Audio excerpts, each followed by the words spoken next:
It's been a long while since I've had my hands on a mobile phone from Motorola. Now, a few years ago, we took a look at the Moto G50, which we praised, and of course, the original Motorola Razr was one of the most popular handsets of all time at one point.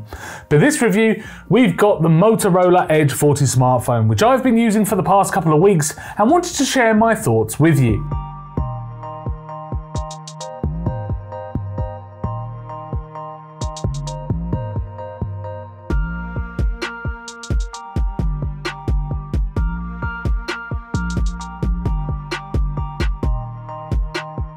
Let's talk about its design. My first impressions were good when I first opened the box. It's a sleek looking handset that's nice and thin. It's slightly thinner than my usual Pixel 7 Pro daily driver, which is impressive, and I must say the thing that really did stand out to me is its edge-to-edge screen. There's really barely a border, and it's got a nice wraparound feeling too towards the left and right edges, but more on the screen in a moment. Around the back, the rear texture is nice and grippy, and it is nice and light to hold in the hand. Now, the Moto Edge 40 comes in 3 different colors and also 2 finishes as well. The black version I have here is covered in vegan leather, and the green version is like this as well, but the blue version is glass, which is really like the flagships out there from Apple and Samsung. Might be a little bit more slippery to hold though in my opinion, but it does offer a more modern looking finish. There are also 2 cameras on the back, but more on that in a moment, and a small Moto logo in the center as well. Now down the right hand side you've got a nice small lock button as well as a volume rocker, and on the bottom is a USB Type-C charging port capable of 65-watt fast charging, and also the SIM tray there as well. The corners are nice and curved, following in the footsteps of some of the more flagship handsets on the market, and overall I do really like the design here. One standout though for me is the raised camera unit on the back, which can cause the phone to rock a little bit when placed on a table, and I'd be a little bit worried about getting the lenses scratched because of this.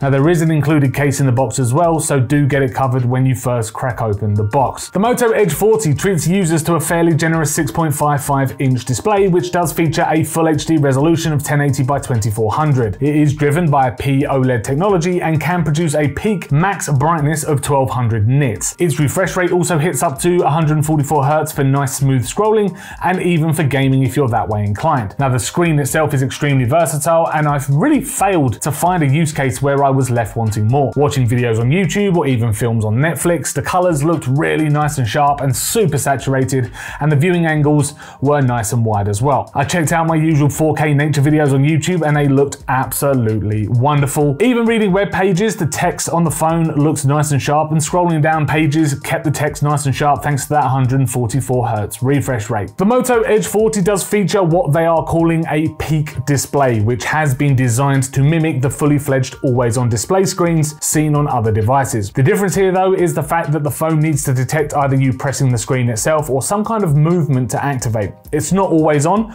though it does a good job of showing the time, your notifications, and key information like your battery life, like you might need at a glance. What does shine though with the Moto Edge 40 is the Android experience. It's running Android 13 though, powered by Motorola's MYUX software, though it almost feels like a stock implementation of Android, like a similar experience you could expect from a Google Pixel 7a. There's no real guff pre-installed, and Motorola does have a couple of apps on the phone ready to go, but they are extremely unintrusive, which is a massive bonus. You don't really need these to run your phone on a day-to-day. Now the Ready For app does look pretty decent though, and what it is designed to do is turn your phone into more of a desktop-like experience when docked. Not really a feature that I've used myself or really seen take off in the industry. Let me know in the comments if you're someone who does rely on this, but it is a nice feature to have if you find yourself needing a more traditional workspace and you've left your laptop at home. The Moto app itself is purely for aesthetic settings. It looks like where you can customize various features on your phone, from the colors to the fonts to setting up your gesture controls. For example, you can press 3 fingers onto the screen to take a screenshot. Your security settings are in there as well, some tips, and even how to use your display and turn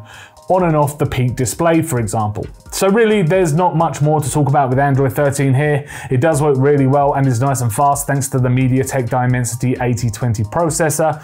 You've also got 8GB of RAM too, and a nice 256GB worth of storage under the hood. A Geekbench 6 benchmark threw back a score of 1,120 on a single core test and 3,637 on a multi-core test, so really not too shabby here, and definitely good enough to keep up with the likes of the Sony Xperia 1, 2, or Samsung Galaxy Z Fold 2 5G, or even the Xiaomi Black Shark 4 Pro. 3D Mark saw a score of 4,464 on its wildlife test with an average FPS of 26.7. Not that great, but enough to get you through a bit of light gaming. To give you a comparison, again, this was put in line by 3D Mark with the Realme X7 Pro and the Xiaomi MIOT Pro 5G and the OnePlus 8T. So let's talk about the camera, which is probably the moment you've all been waiting for.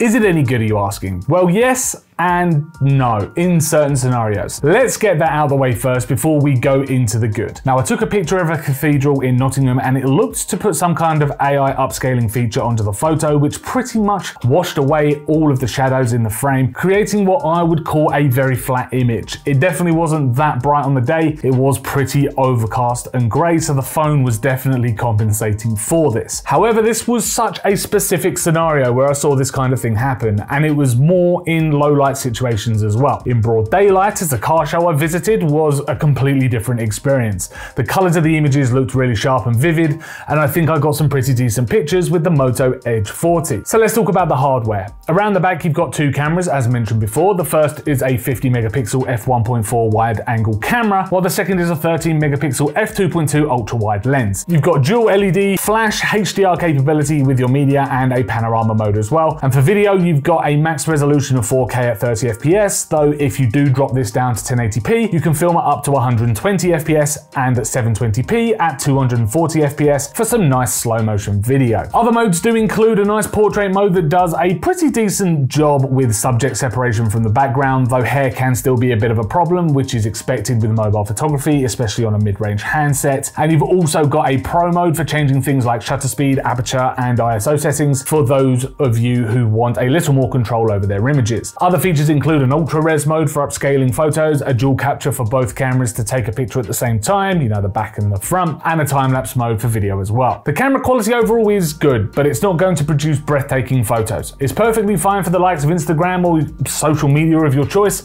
but once you start viewing them on a larger screen or even print, there is going to be a lot to be desired, especially in less than ideal daylight conditions. Even though the camera isn't this phone's strong point, there is still a lot to like about the Moto Edge 40, and the highlight here is the phone's physical design. It's a stunning little handset that looks great and performs really well when it comes to your day-to-day apps and social media. But if you're someone who doesn't like sticking to the status quo and wants a bit of a change, then the Moto Edge 40 is definitely a decent contender.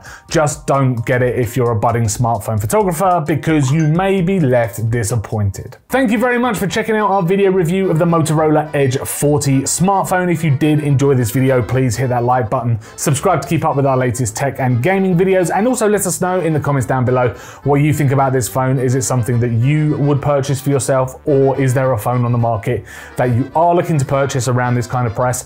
Let us know in the comments down below. As I say, thanks very much for watching, and we'll see you in the next video.